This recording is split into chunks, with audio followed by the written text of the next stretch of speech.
A record number of women currently serve in the United States Congress. They hold 23.5% of the 435 seats in the House of Representatives, and 26 out of the 100 members of the Senate are women.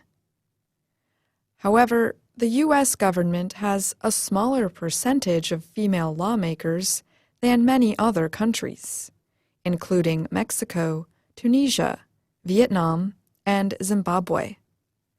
The Interparliamentary Union tried to rate 193 countries by the number of women they have serving in national government positions.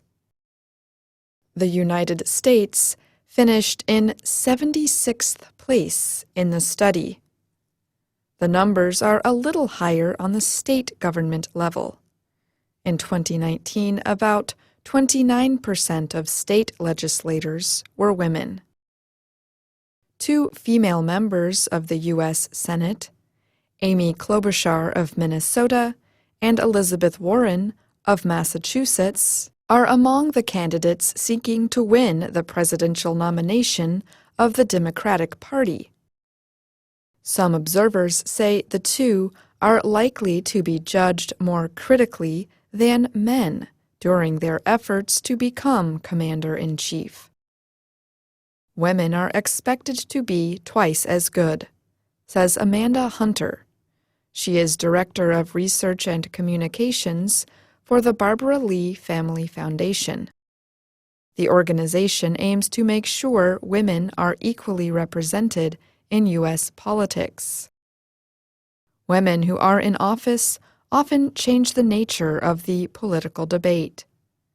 Former U.S. Senator Heidi Heitkamp says women in elected office often work on issues that are most important to families, like paid family leave and security for retirees. They also take up issues like domestic violence and sexual abuse. Heitkamp added, "I think there are a whole lot of things that are in the public dialogue right now that would not be in that public dialogue if women weren't on the podium and on that stage." Heitkamp, a Democrat from North Dakota, served in the Senate from 2013 to 2019. During that time, she attended many dinners with female lawmakers from both major political parties. They worked together, for example, to avoid a federal government shutdown in 2013. A lot of women got into politics I don't mean to generalize on men, but not because they thought it was their destiny or they thought that the world couldn't survive without them, Heitkamp said. Voters tend to believe that women are motivated not by power and ego, but women are motivated because they want to see a change in the world. A 2015 study found that female senators worked with each other more often, were more likely to work with members of other parties, and were more active legislatively than male senators. Right now, the country needs more female leaders, says Michael Steele of Maryland.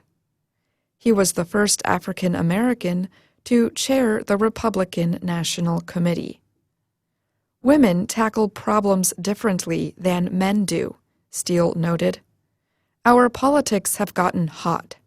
Oftentimes, the cooler head is going to be the woman who comes to the table and says, "You all need to grow up and start to bring things back to a rational point."